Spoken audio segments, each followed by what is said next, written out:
Skate Selective. Fingerskate Selective. Fingerskate Selective. FSS's Tape and Box Workshop.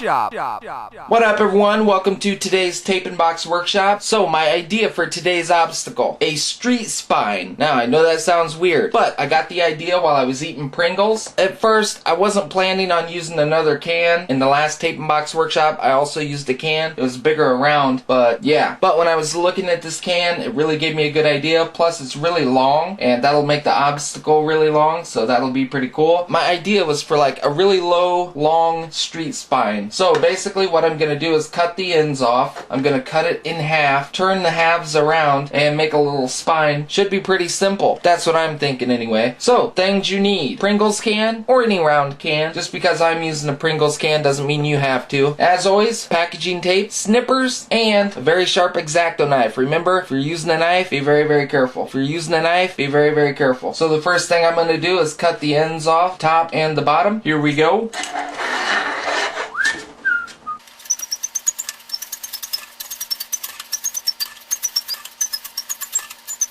Alright, I got the top off. Now I'm going to cut the bottom off.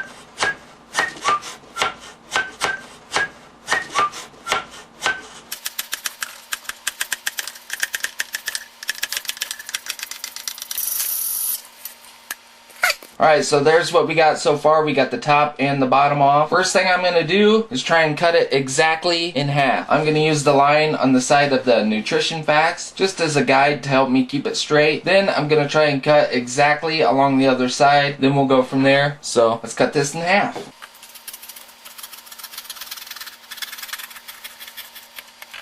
Alright, you can see where I cut it. Probably not perfectly straight, but straight enough for what we're doing. Just get it as close as you can.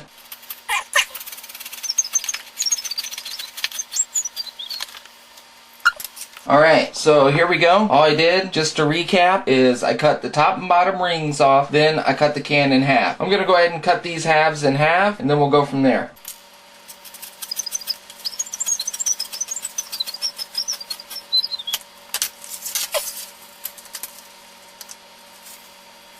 Alright, so I've still got a half left, so if I wanted, I could make it 2 times the length, but I think I'm just going to make it this long because I think that's long enough. But if you really wanted to, you got the whole other half, but I'm not going to use the other half of this can. So the first thing I'm going to do is try and see which 2 edges are closer to being straight, and then I'm going to tape those together. I think those 2 look pretty good. What do you think? Close enough. Hopefully it isn't too greasy. There was potato chips in there. Maybe take an old rag and give it a wipe over. Alright. So I'm going to tape the entire length of the can, and right now I'm just taping right where the spine is. So I'm going to hold them up like this and try and tape them perfectly. This is tricky because it's so long. Remember, like always, on your writing surface you want it as smooth as possible. Try not to get too many wrinkles or anything in your tape like I'm doing here. Actually, I did pretty good. I'm going to go ahead and fold the ends under just for extra support. Alright, so there you can see we made a butterfly taped together. So basically, bam, that's it right there. And just like every Tape and Box Workshop, whenever I fingerboard the obstacle, I always put tape along the edge just so it's extra smooth riding onto it. And this is going to be no different. I'm going to tape down both sides. That's going to make it smoother to ride onto, and it's going to keep it held up. So I'm going to go ahead and tape it down.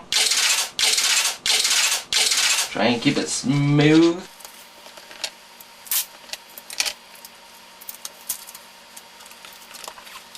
There we go, I've got it taped down on both sides. That's actually pretty tough. So there you go. This would be a really cool obstacle if you have like a blank area in your fingerboard park. Throw one of these in. As you can see, it was very simple to make, but very cool. I'm going to try a couple tricks on here. Remember guys, you don't always have to make the same ramp that I do, but if you do make a ramp, make sure you snap a picture of it and send me a picture of it to FSSPICTURES@yahoo.com. Remember to include your YouTube name, and I'll show the ramp that you made after the next Tape and Box Workshop. So it is what it is. Make a street spine. Or whatever you want. Alright, here we go.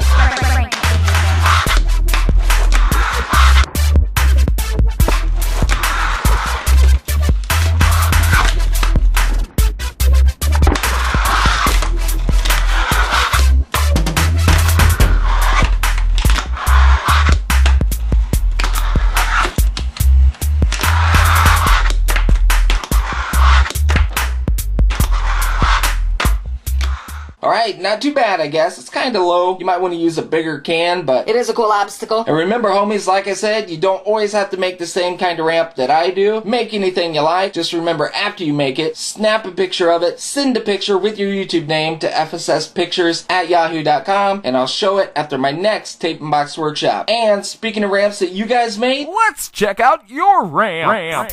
Frankie Finger